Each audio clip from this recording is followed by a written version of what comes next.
Bismillahirrahmanirrahim. Dear students, Assalamu alaikum. I'm again here with you all. Distributed database management system ये हम study कर रहे हैं. First to lectures में कुछ कंसेप्ट्स मैंने आपके क्लियर करने की कोशिश की कि किस तरीके से फ्रेगमेंटेड और रेप्लिकेटेड डेटा जो सा वो हमारे लिए अक्रॉस द नेटवर्क अवेलेबल होता है और लोकली तौर पे डेटाबेस मैनेजमेंट सिस्टम्स उसको मैनेज करते हैं. और फिर हमने डिफरेंट जो डिलीवरी मोड्स हैं वो भी उसमें और कम्युनिकेशन मोड जो से वो स्टडी किए. लेट्स स्टार्ट कि अब हम देखते हैं कि जो डिस्ट्रीब्यूटेड डेटाबेस मैनेजमेंट सिस्टम है ये हमसे क्या इसके क्या प्रोमिसेस हैं. Number 1, transparent management of distributed fragmented and replicated data.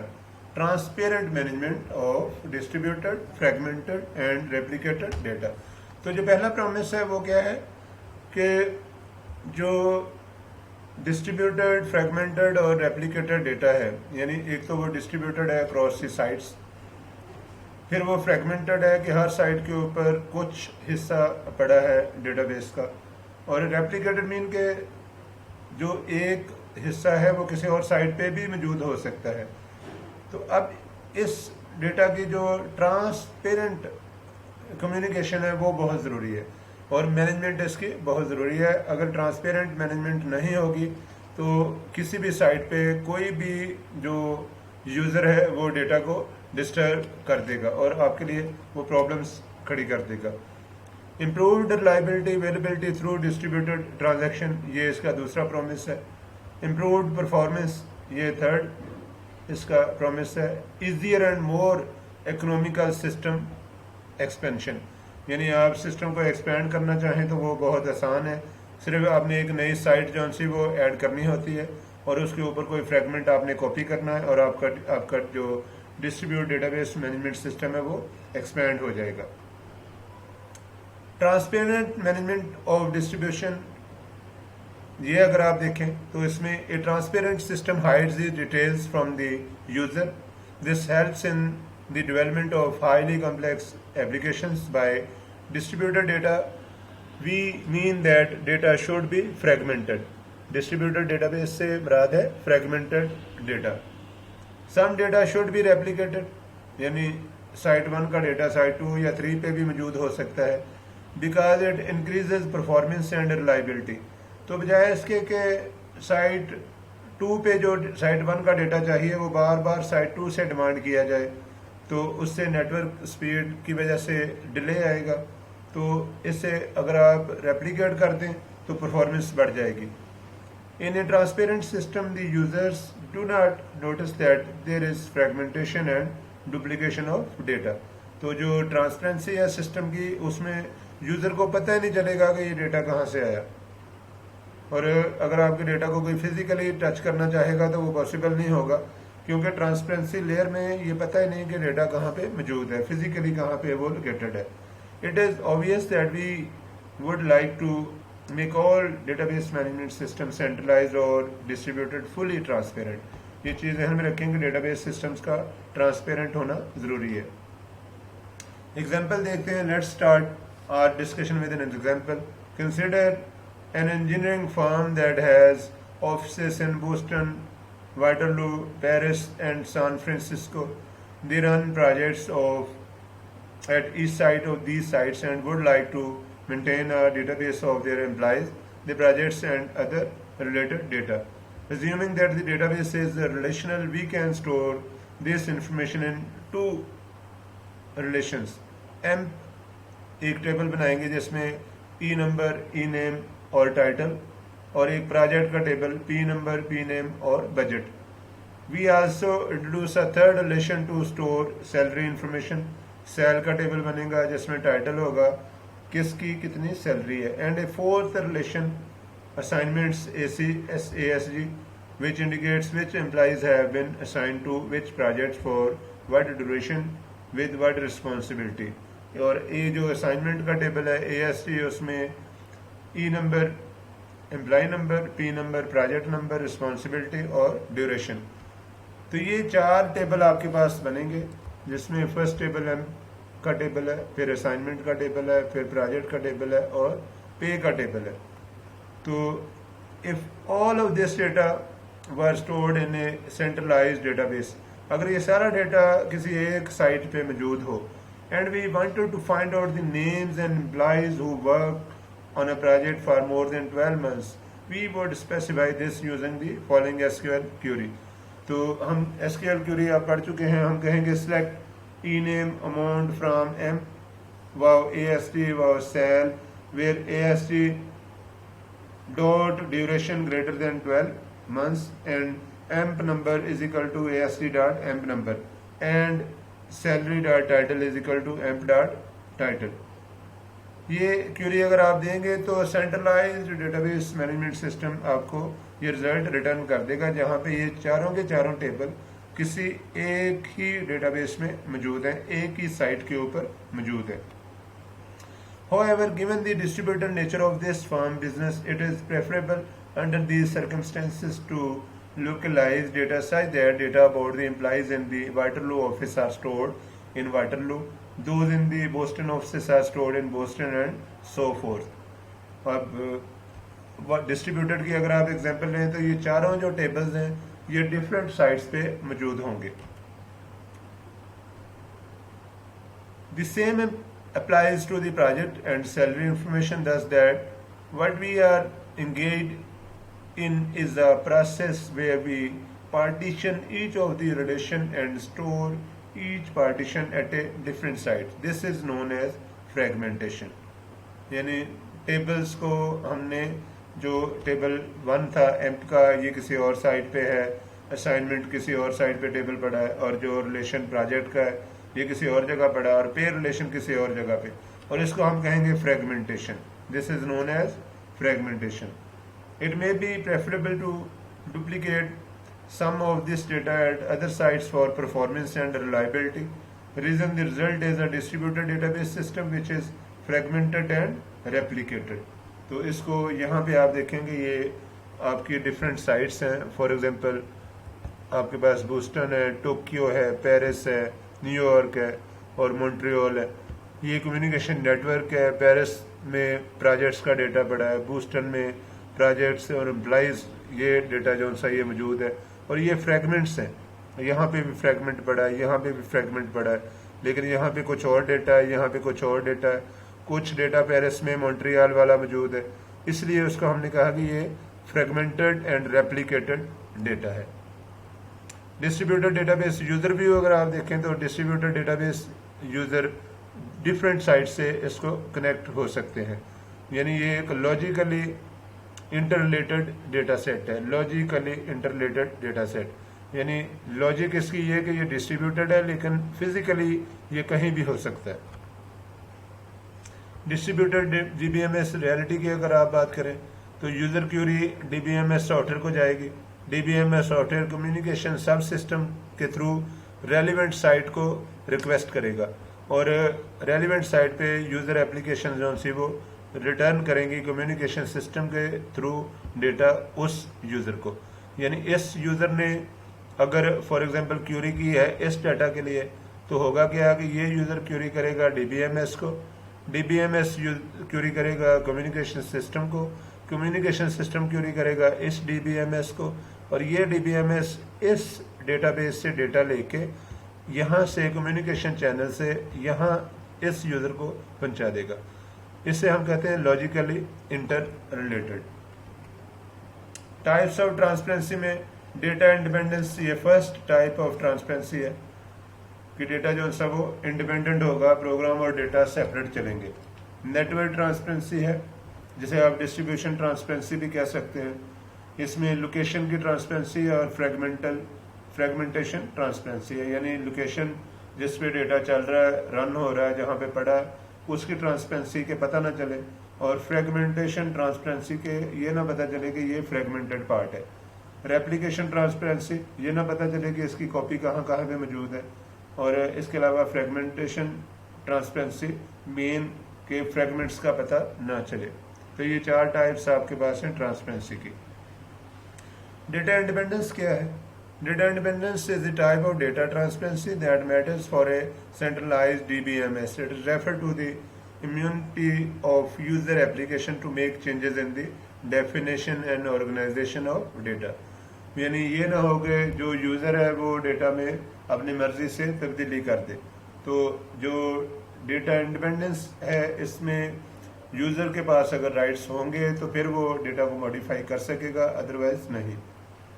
As is well known, data definition occurs at two levels.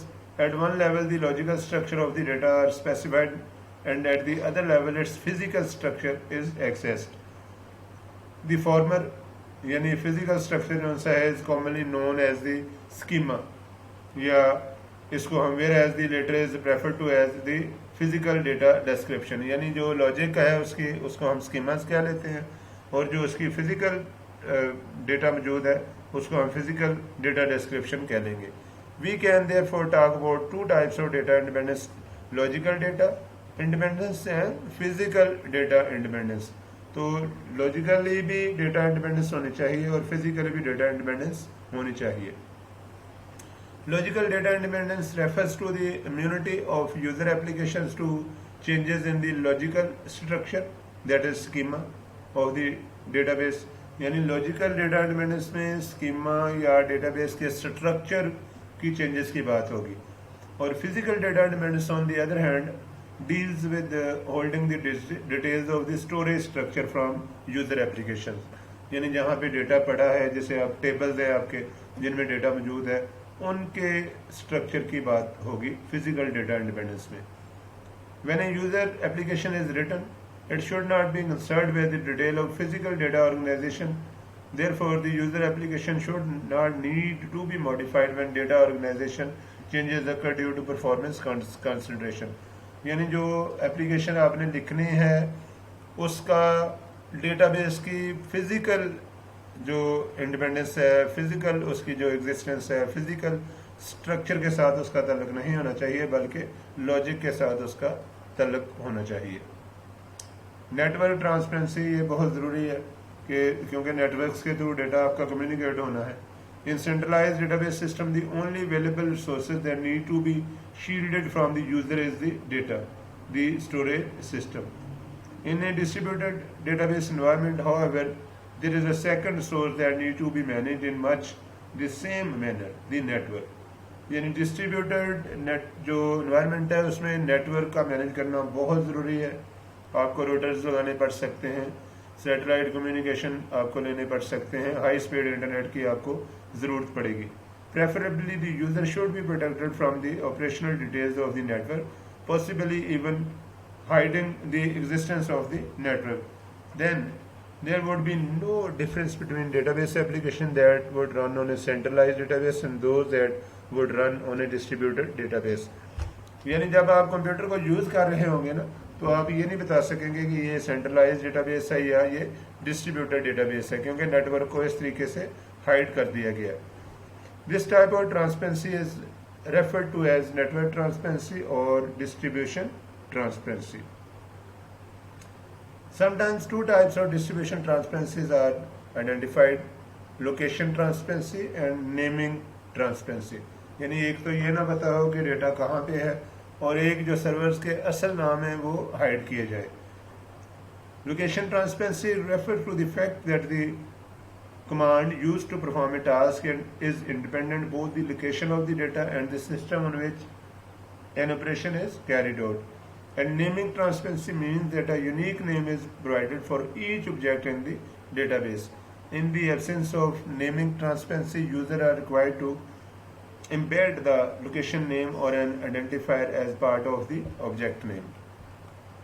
और रेप्लिकेशन, जैसे मैं आपको पहले बता चुका हूँ कि कॉपीज बनाना,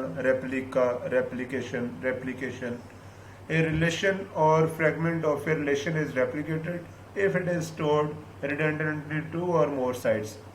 यानी डाटा की या फ्रेगमेंट की कॉपियाँ अगर डिफरेंट साइट्स पे पड़ी हैं तो हम उसे कहेंगे ये रेप्लिकेशन है। और इसकी ज़रूरत इसलिए पड़ती है ताकि परफॉर्मेंस को बढ़ा दिया जाए, ताकि साइट 2 या साइट 3 से डेटा डिमांड करने की बजाय साइट 1 पे ही डेटा मौजूद है, उसकी स्पीडी एक्सेस पॉसिबल हो सकती है। Full replication of a relation is the case where the relation is stored at all sites. Fully redundant databases are those in which every site contains a copy of the entire database. Replication के advantages क्या हैं? Availability, parallelism और reduce data transfer. तो मैं आपको इसको समझाने की कोशिश करता हूँ कि रेप्लिकेशन एक्चुअली है क्या।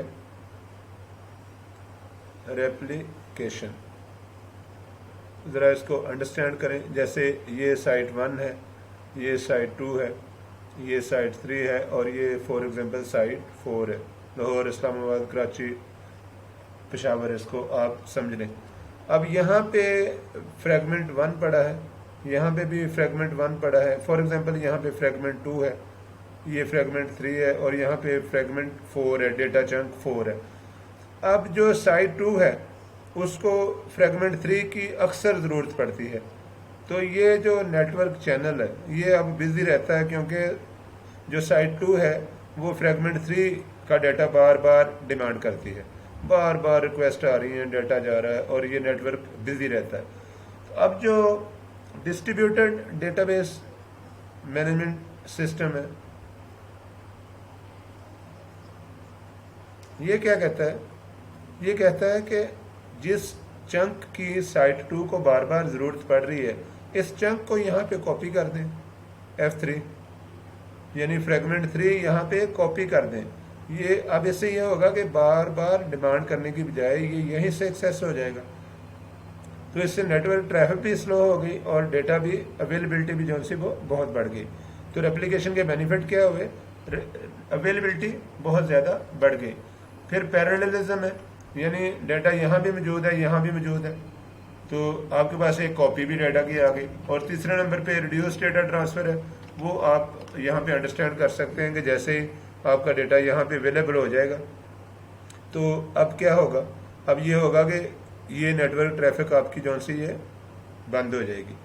और अब यहाँ पे क्वेश्चन ये आएगा कि अगर फॉर एग्जांपल साइट 3 पे फ्रेगमेंट 3 में कोई तब्दीली हो जाती है तो वो ऑटोमेटिकली नेटवर्क के थ्रू ये अपडेट हो जाएगी डिस्ट्रीब्यूटेड डेटाबेस में। ये वाला जो उसका फ्रेगमेंट है ये भी इसके मुताबिक अपडेट हो जाएगा, जिसे आप कहते हैं सिंक्रोनाइजेशन। सिंक्रोनाइजेशन, सिंक करना, ठीक है। डिसएडवांटेजेस क्या है रेप्लिकेशन के? इंक्रीज कास्ट ऑफ अपडेट्स, यानी जब एक साइट पे डेटा अपडेट होगा तो साइट दूसरी साइट पे आपको जो सा उसको अपडेट करना पड़ेगा, नंबर 1, तो ये उसका आपको डिसएडवांटेज मिलेगा। Increase complexity of concurrency control, यानी अब साइमल्टेनियसली अगर 2 यूज़र उसी डाटा को एक्सेस कर रहे हैं तो कम्प्लेक्सिटी बढ़ जाएगी, आपको डेटा को मैनेज करना पड़ेगा, कंकरेंसी कंट्रोल आपको अडॉप्ट करवाना पड़ेगा। और distributed system support data replication if A given relation more generally a given fragment of a relation can be represented at the physical level by many distinct stored copies or replicas at many distinct sites। अगर बहुत ज़्यादा ज़रूरत है तो फिर ही आप इसको implement करें, अदरवाइज रेप्लिकेशन की ज़रूरत नहीं है। रेप्लिकेशन अगर होगी तो फिर ट्रांसपेरेंसी की भी ज़रूरत पड़ेगी। Let's just mention that for performance, reliability and availability reasons, it is usually desired to be able to distribute data in a replicated fashion across the machines on a network. Such replications help performance since diverse and conflicting user requirements can be more easily accommodated. For example, data that are commonly accessed by one user can be placed on that user's local machine as well as on machine of another user with the same access requirement. This increases the locality of reference. Furthermore, if one of the machine fails, the copy of the data are still available on another machine. ये बड़ा ज़बरदस्त हो जाएगा, replica की शक्ल में आपको backup लेने की भी ज़रूरत नहीं है। और इसी तरीके से assuming that data are replicated, the transparency issues is whether the user should be aware of the existence of copies or whether the system should handle management of copies and the user should act as if there is a single copy of the data. Not that we were not referring to the placement of copies, only their existence. So user should be able to behave as if the data were in fact not replicated at all. क्योंकि अगर user के पास ये data पड़ा है तो उसको यही लगेगा कि ये रेप्लिकेटेड नहीं है, और ये ट्रांसपेरेंसी आपकी बढ़ जाएगी। फ्रेगमेंटेशन ट्रांसपेरेंसी, अब जब फ्रेगमेंट्स बढ़ेंगे तो उस सूरत में फिर ट्रांसपेरेंसी की ज़रूरत पड़ेगी, क्योंकि हर साइट पे आपका एक फ्रेगमेंट पड़ा है और वो साइट्स उसको एक्सेस भी कर रही हैं, उसको मॉडिफाई भी कर सकती हैं, तो इसलिए ट्रांसपेरेंसी की ज़रूरत आपको बहुत ज़्यादा पड़ेगी। तो सेंटर वाला पॉइंट आप देखें, user should be able to behave at least from a logical standpoint as if the data were in fact not fragmented at all. तो फ्रेगमेंटेशन ट्रांसपेरेंसी ऐसे होनी चाहिए कि यूजर को ये पता ही ना चले कि जो डेटा है वो फ्रेगमेंटेड है, वो समझे सिर्फ मेरे पास इसकी कॉपी है, किसी और के पास तो इसकी कॉपी है ही नहीं। जैसे the second alternative is vertical fragmentation where each sub relation is defined on a subset of the attribute column of the original relation. तो जैसे ये देखें ए बी और ए बी आपके पास फ्रेगमेंटेशन यहाँ पे हुई है। एडवांटेजेस क्या है फ्रेगमेंटेशन के? हॉरिजॉन्टल अप्रोच है, allow parallel processing on fragment of a relation, allow a relation to be split so that tuples are located where they are most frequent accessed। यानी फ्रेगमेंटेशन से ये होगा कि वो टेबल जो किसी साइड पे बार बार एक्सेस होते हैं वो वहीं पे पड़े हैं। और वर्टिकल में क्या होता है कि allows tuples to be split so that each part of the table is stored where it is most frequently accessed। तो पहले वाले में एक्सेस आपने बनानी है और फ्रेगमेंट रखना है, दूसरे वाले में स्टोर ही आपने वर्टिकल में स्टोर ही आपने वहीं पे कर देना। हॉरिजॉन्टल में ये होगा कि फ्रेगमेंट्स होंगे, वर्टिकल में स्टोर ही वहीं पे होगा। और इस तरह वर्टिकल एंड हॉरिजॉन्टल फ्रेगमेंटेशन भी हो सकती है, जिसमें दोनों टेक्निक्स जो सी वो यूज की जाएगी।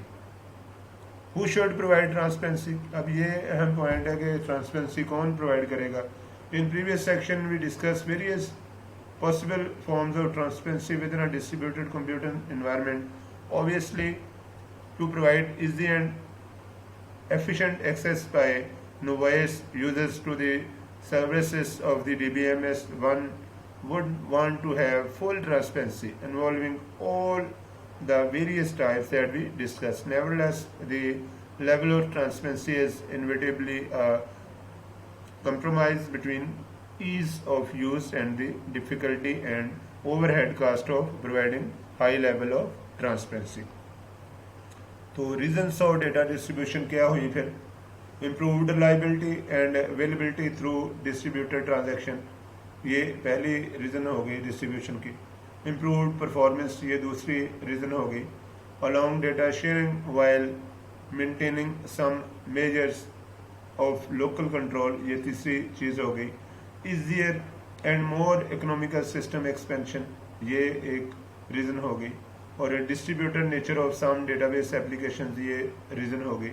और distributed database management system must be able to provide some additional functionality to those of a central database management systems, ये भी एक रीज़न है। और इसी तरीके से to access remote sites and transmit queries and data among the various sites via communication network, ये एक बात है। to keep track of the data distribution and replication in the database distributed database management system catalog। इसी तरीके से the device execution strategy for querying and transaction that access data from more than one site, ये भी benefit है। to decide on which copy or replicate data item to access, ये एक चीज़।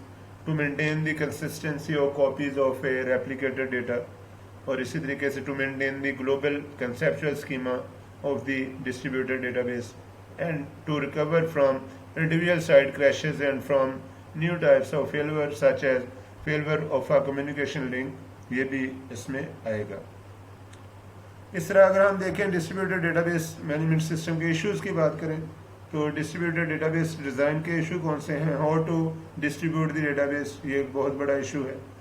Replicate and non replicated database distribution, ये एक issue है। और इसी तरीके से related problem in directory management, ये भी इशू आएगा। क्यूरी प्रोसेसिंग में इश्यूज आएंगे, कौन कौन से?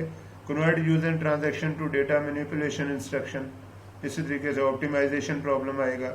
और मिन कॉस्ट डेटा और transaction plus local processing cost, इस तरह जनरल फॉर्मुलेशन जो NP hard non finite link आपको जो सा वो यहाँ पे नॉन प्रोसेसिंग जो आपके पार्ट्स हैं। और रिलायबिलिटी में how to make this system resilient to failure, और इस तरह एटॉमिसिटी एंड ड्यूरेबिलिटी, ये दो इश्यूज आपके सामने आएंगे। कंकरेंसी कंट्रोल, ये लास्ट चीज़ जो आपको डिस्टर्ब करेगी। सिंक्रोनाइजेशन ऑफ कंकरेंट एक्सेसेस, यानी जैसे एक साइट पे 100 यूज़र जो से वो सेम डेटा को एक्सेस कर रहे हैं, तो उसकी सिंक्रोनाइजेशन आप कैसे करेंगे। इसी तरह consistency and isolation of transactions effects, और इसके अलावा डेडलॉक मैनेजमेंट, यानी डेडलॉक मीन के जब दो यूज़र किसी एक ही फॉर एग्जांपल प्रोग्राम को एक्सेस कर लें तो आप उसको मैनेज कैसे करेंगे, यानी सेम प्रोसेस सेम डेटा को कॉल कर रहा है तो एक डेडलॉक जनरेट हो जाएगा, उसको आप कैसे मैनेज करेंगे। तो इस तरीके से ये आपका लेक्चर जो सा कंक्लूड होता है। थैंक यू ऑल, अल्लाह हाफिज़। और इन लेक्चर्स को ना बार बार रिपीट भी करें, कोई क्वेश्चन हो तो आप मुझे व्हाट्सएप कर दें, ठीक है। स्टे ब्लेस्ड, अल्लाह हाफिज़।